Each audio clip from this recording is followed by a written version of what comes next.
जो पसीने से नहाता है, जो पसीने से नहाता है वो लिबास बदलता है, जो पसीने से नहाता है वो लिबास बदलता है। जो आदमी आदिवासी परिवार की विचारधारा पर चलता है वो इतिहास बदलता है। जो आदमी आदिवासी परिवार की विचारधारा पर चलता है वो इतिहास बदलता है। धन्यवाद। आज इस बागपुरा फिर प्रदेश क्षेत्र में आदिवासी परिवार द्वारा जो ये आदिवासी परिवार का चिंतन शिविर रखा गया है, उस चिंतन शिविर में पधारे हमारे समाज के बुद्धिजीवी वर्ग, कर्मचारी लोग एवं हमारे समाज के पधारे हुए सरपंच, वार्ड पंच, जनप्रतिनिधिगण एवं हमारे इस आदिवासी परिवार की जो सुरक्षा देने के लिए जो पुलिस प्रशासन आया है, जो पुलिस प्रशासन की महिला अधिकारी भी आई है और पुलिस प्रशासन में जो भाई भी आए हैं और जो गुजरात से भी टीम आई है, जो पूरे बिल प्रदेश टेरिटरी से आज इस बागपुरा पावन धरा पर आप आए हैं। आप सभी का मैं हमारे क्रांतिवीर जगदीश दादा की धरती से मैं आप सभी को सेवा जोहार करता हूं। साथियों, हम लोग आदिवासी परिवार की विचारधारा के माध्यम से संवैधानिक दायरे में हमारी जानकारी रखना चाहते हैं। हमारे संविधान में उद्देशिका में यहां साफ साफ तौर पर बताया गया है कि हम भारत के लोग भारत को संपूर्ण प्रभुत्व संपन्न समाजवादी पंथ निरपेक्ष लोकतंत्रात्मक गणराज्य बनाने के लिए तथा उसके समस्त नागरिकों को सामाजिक, आर्थिक, राजनीतिक, न्याय, विचार, विश्वास एवं समस्त धर्मों को उपासना की स्वतंत्रता देते हैं एवं हमारे समाज को सही जानकारी देने का प्रयास कर रहे हैं इस उद्देशिका के माध्यम से। तो आप सभी को लगता है कि 1947 में देश आजाद हो गया हमारा, लेकिन कहीं ना कहीं हम लोगों को किस तरीके से हमारे पर शोषण हो रहे हैं, अत्याचार हो रहे हैं। मुझे तो ऐसा महसूस हो रहा है साथियों कि जिस तरीके से ब्रिटिश सत्ता ने भी हमारे साथ इतना खिलवाड़ नहीं किया था, उतना आज की सरकार कर रही है। मैं ये खुले मन से कहना चाह रहा हूं, क्योंकि कहीं ना कहीं आप लोग और हम लोग इस जानकारी को समझ नहीं पा रहे हैं। समझ पा रहे हैं तो जो पढ़ा लिखा वर्ग है वो यूं समझ रहा है मेरे साथ नहीं हो रहा है, दूसरों के साथ में हो रहा है। हमारे राजस्थान वाला भाई चाहता है कि मध्य प्रदेश में हो रहा है, मध्य प्रदेश वाला भाई चाह रहा है गुजरात में हो रहा है, गुजरात वाला भाई सोचता है छत्तीसगढ़ में हो रहा है। लेकिन साथियों, हम एक एक करके मारे जाने वाले हैं। हमारे अधिकार, हमारा जो वैचारिक एकीकरण है, हमारी जो पीली भाषा है, बोली है, संस्कृति है, रीति रिवाज अगर नहीं बचे तो हमारे आदिवासियों के जो हक अधिकार है वो पूर्ण तरीके से खत्म हो जाएंगे। ये सुप्रीम कोर्ट का जजमेंट कहता है। तो हम लोगों को इस विषय पर काम करना है। हमारे हक अधिकार किस तरीके से बचे, हमारी बोली भाषा कैसे बचे, हमारी संस्कृति कैसे बचे, उस विषय पर काम करना चाहती हूँ। आप लोगों को पता है, जैसे हमारे वाले भाइयों के साथ में अत्याचार शोषण होता है तो सरकार उसका मुआवजा पूर्ण तरीके से नहीं देती है।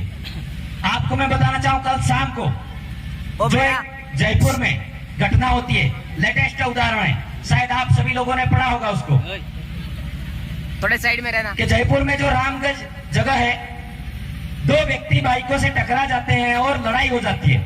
एक सरिये की राड़ मार देता है सिर पर, तो वो झगड़ा हो जाता है और मुस्लिम कम्युनिटी से वो व्यक्ति होता है। कोई बात नहीं, मैं हमारे समाज को और हमारे इस सरकार से हम आह्वान करना चाहते हैं कि भाई कोई बात नहीं, आपने मुआवजा दिया।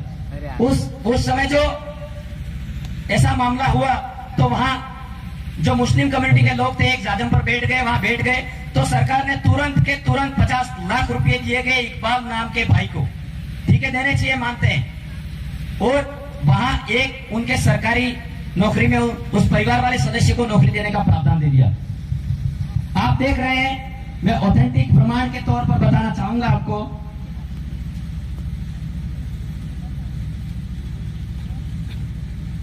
कि हमारा जो कार्तिक बिल है 10/12/2022 को 10 महीने हो गए आज, उसका परिवार और हमारे यहाँ के जनप्रतिनिधि एमएलए भी सपोर्ट कर रहे हैं, मतलब मांग कर रहे हैं उस कार्य को लेकर, उसकी मांग को लेकर के हमारे इस कार्तिक भाई के परिवार को एक 50 लाख रुपए दिए जाए, लेकिन सरकार नहीं मान रही है। जयपुर में कोई आदमी मर जाता है, तुरंत उसको 50 लाख रुपए दिए जाते हैं। आप सभी लोगों से मेरा आह्वान है, अनुरोध है, क्या हमारे साथ किस तरीके से न्याय हो रहा है, ये बात सोचने समझने की जरूरत है साथियों। तो वो पूजा फील जो 27/3/2023 की जो घटना हुई, उस बालिका को बलात्कार करके टुकड़े कर दिए, उसके बाद भी उसको 50 लाख रुपए नहीं दिए जाते हैं। अभी हमारे उदयपुर में जो जोगी तालाब की घटना है, हम हमारे संविधान हमें अंधविश्वास और पाखंडवाद के खिलाफ खुली स्वतंत्रता सोच से हमारे समाज में सही जानकारी देने के लिए अधिकार देता है। तो मैं इस मंच के माध्यम से यह बात बताना चाहता हूं कि जो हमारे जोगी तालाब में घटना हुई, हमारे बीच में आदिवासी परिवार की विचारधारा की भट्टी से निकले हुए भाई अमित भाई खराड़ी, जो उदयपुर में उस घटना के मौके पर पहुंचते हैं, फिर बात करते हैं, शासन प्रशासन से बात करते हैं, और वहां के कोई एमएलए आते हैं, वो बात करते हैं कि हम तो अंदर जाते हैं, कोई अधिसूचना पास होती है, हमें पता ही नहीं लगता, बाहर आते हैं तब स्टेटमेंट और अधिसूचना जारी होती है। तब उस समय हमारे वाले अमित भाई ने वो संघर्ष किया और लड़कियों को 5-5 लाख रुपए का मुआवजा दिया गया, ऐसा सुनने में आया। लेकिन क्या हम सब लोग उस मांग को लेकर रखते तो 50 लाख रुपए मिलते कि नहीं मिलते साथियों? आप मेरे नारी शक्तियों से मेरा अनुरोध है, हमारे आदिवासी परिवार के जो कांति भाई है, बवर दादा है, बबीता दीदी है, माया दीदी है, अमित भाई खराड़ी है, जगदीदा है, लोकेश भाई पलात है, रमेश जी सागिया, किसी का नाम रह गया और माफी चाहता हूँ, मांगीलाल जी है, ये सभी लोग दिन रात मिलकर इस कार्य को आगे बढ़ा रहे हैं। हमारे आदिवासी परिवार के किसी भी सामाजिक कार्यकर्ता को डरने की जरूरत नहीं है, क्योंकि आदिवासी परिवार नियमानुसार काम करता है। शासन प्रशासन को भी डरने की जरूरत नहीं है, और शासन प्रशासन हमारे आदिवासी परिवार का जो कार्यक्रम होता है उसमें साथ सहयोग दे, आप पूर्ण तरीके से खुली तंत्रता से ड्यूटी करें, क्योंकि हमारा आदिवासी परिवार का जो कार्यक्रम होता है वहाँ आपको 1% भी मतलब अफरा तफरी नहीं दिखेगी, क्योंकि हमारा समाज सदियों से हमारे पुरखों की नैसर्गिक जीवन शैली, पूजा पद्धति और व्यवस्था से, कस्टमरी लॉ सिस्टम व्यवस्था से हमारा समाज आगे बढ़ रहा है। इसलिए किसी भी कर्मचारी को और किसी भी शासन प्रशासन को कोई दिक्कत नहीं आती है, लेकिन उल्टा हमारे भाइयों पे कोई परमिशन लेने जानी होती है, उस समय हमारे समाज को दर दर की ठोकरें खानी पड़ती है। हमारे सामाजिक कार्यकर्ता कोई प्रोग्राम करने जाते हैं, 14 अप्रैल की जयंती मनानी होती है, बाबा साहेब अम्बेडकर जयंती मनानी होती है, टांट्या भील जयंती मनानी होती है, राणा पूंजा जयंती मनानी होती है, उस समय भी हमारे भाइयों को परमिशन लेनी पड़ती है। फिर भी हमारे भाइयों को सही तरीके से परमिशन नहीं मिलती और मतलब मानसिक प्रताड़िता से वो प्रोग्राम जैसे तैसे करवाते हैं। कई लोग कहते हैं अरे ये 4-5 लोग तो है, कर रहे फंस जाएगा, ये 2-3 लोग तो है। हमारे इस आदिवासी क्षेत्र विस्तार में जो इस यहाँ के जनप्रतिनिधि चुने हुए हैं, वो या तो हमारे संविधान की पूर्ण तरीके से वहाँ बात नहीं रखते, हमारी मांगों को पूर्ण तरीके से रखते नहीं है। इसलिए आदिवासी परिवार अनुशासित होकर हमारे समाज को एक पुरानी हमारे पुरखों की व्यवस्था थी, सदियों पुरानी व्यवस्था थी, वो व्यवस्था कायम करवाने के लिए आपके बीच में संघर्ष कर रहा है, लड़ रहा है, झगड़ रहा है, समाज के लिए आप समर्पित हो रहा है। हमारे बीच में से जगदीश भाई चले गए, आज हमारे बीच में कांति भाई रॉक आदिवासी, वो हमारे समाज के नेशनल लीडरशिप है, वो भी आज एक कहानी हो गई है और जूझ रहे हैं इतनी कठिन परिस्थिति में। तो साथियों, मेरा आपसे अनुरोध है, जो भी आप सामाजिक कार्यकर्ता आपके समक्ष बात रखता है, उस बात को ध्यानपूर्वक सुनना है। और हमारा समाज एक गलत ट्रैक पे चल गया है। मैं 2 मिनट का समय लूंगा ओनली फॉर कि हमारा समाज, आप सभी नारी शक्तियों से मेरा अनुरोध है, देखेंगे कि आजकल जो घटना हो रही है, हमारा समाज जो गणपति विसर्जन का समय आता है मैं करके, तो मैं आपको बताना चाहूंगा, जो ये मध्य प्रदेश की घटना हुई, गणपति विसर्जन के दौरान कुंड में डूब गए बच्चे, 10 बच्चे डूब गए थे, 4 जनों की मौत हो गई। और एक घटना है, यह है साबला की कयाड़ी गांव के पास सोम नदी में गणपति विसर्जन के दौरान डूबने से युवक की मौत। यह है शिक्षक के साथ प्रतिमा विसर्जित करने गई 8वीं की 4 छात्राएं, रणक नदी में डूबने से 1 लड़की की मौत हो गई। झारखंड में डाली विसर्जन के दौरान 5 बच्चियों की मौत हो गई। ये लोग कौन है मरने वाले? ये सवाल है मेरा आप सभी से। हमारा समाज अंधविश्वास में इतना धंस गया है कि हम लोग सही रास्ते की ओर ले जाना चाहते हैं, लेकिन हमारा समाज नहीं मानता है। इसीलिए हमारे समाज को और हमारे यहाँ के कर्मचारियों को भी कहना चाहता हूँ खुले मन से, हमारे टीएसपी क्षेत्र में आदिवासी हमारा क्षेत्र है, विस्तार का जो जहाँ क्षेत्र है, पूरे भारत में हम लोग ये सोशल मीडिया के माध्यम से हमारी आवाज जाएगी।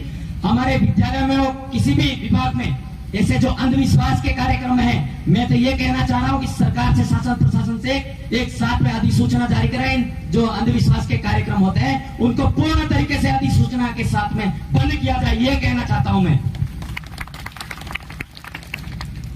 तो साथियों, हमें हमारे समाज में शिक्षा के क्षेत्र में उन्नति करनी है, हमारे समाज को वैज्ञानिक दृष्टिकोण की सोच विकसित करनी है, हमारे समाज को तार्किक दृष्टिकोण की सोच विकसित करनी है, हमारे समाज में पूर्ण तरीके से जो नशा विहीन एरिया बना के हमको आगे बढ़ना है। और हमारे जो भारत के मुख्य न्यायाधीश थे 38वें, उन्होंने भी साफ साफ तौर पर बता दिया गया है कि आप लोगों को अगर भगवान ढूंढने हैं, S.H. कापड़िया, उस मुख्य न्यायाधीश का नाम है S.H. कापड़िया। 2011 में 2012 तक रहे थे वो, रिटायरमेंट हो गए 2012 में। उन्होंने साफ साफ एक वक्तव्य दिया था और लेख लिखा था कि अगर आदिवासियों को या पूरे भारत क्षेत्र में इन लोगों को अगर भगवान ढूंढते हैं तो वो भगवान संविधान में मिलेंगे, कहीं और भटकने की जरूरत नहीं है, ये कापड़िया ने कहा था। मैं इस खुले मन से कहना चाहता हूं साथियों, अगर आप लोग ये सभी जानकारी मैंने जो कुछ बताई, मैं आशा करता हूं आप लोग बिल्कुल अमल में लाएंगे, अमल में लाकर ये सगे संबंधी परिवार में ये जानकारी पहुंचाने का प्रयास करेंगे। तभी हमारे जो विचार है, जो जगदीश भाई पांडव दादा शहीद हो गए, उनके विचार आगे पहुंच पाएंगे, भंवर दादा के विचार आगे पहुंच पाएंगे, बबीता दीदी के विचार आगे पहुंच पाएंगे। हमारे भी प्रदेश टेरिटरी में जो भी सामाजिक कार्यकर्ता तन मन से इस कार्य में लगे हुए हैं, तो ये विचार आप आगे पहुंचाओगे तो ही पूरा होगा, नहीं तो आप यहाँ सुनकर चले जाओगे, घर पे जाके सो जाओगे, नहीं तो हमारा 1913 में जो मानगढ़ में सपना देखा था वो पूरा नहीं होगा। साथियों, आप लोगों को कंधे से कंधा मिलाकर साथ देना है। साथ नहीं दे सकते हो तो लिखकर साथ दो, लिखकर साथ नहीं देते हो तो बोलकर साथ दो, बोलकर साथ नहीं दे सकते हो तो आर्थिक सहयोग दो, आर्थिक सहयोग नहीं दे सकते हो तो साथियों शारीरिक सहयोग दो। लेकिन इस बिल प्रदेश के कार्य में, आदिवासी परिवार के कार्य में कंधे से कंधा मिलाकर आप जुड़ जाइए और हमारा एक बिल प्रदेश सुनहरे अक्षरों में लिखा होगा और हमारे बिल प्रदेश का सपना जो 1913 में लिखा होगा तब पूरा होगा। साथियों, मैं एक लाइन कहना चाहूंगा अंतिम में, माफी चाहूंगा मैंने समय ज्यादा ले लिया है, लेकिन जो पसीने से नहाता है, जो पसीने से नहाता है वो लिबास बदलता है, जो पसीने से नहाता है वो लिबास बदलता है। जो आदमी आदिवासी परिवार की विचारधारा पर चलता है वो इतिहास बदलता है, जो आदमी आदिवासी परिवार की विचारधारा पर चलता है वो इतिहास बदलता है। धन्यवाद। जय जोहार, जय आदिवासी, आप सबकी जय, सेवा जोहार।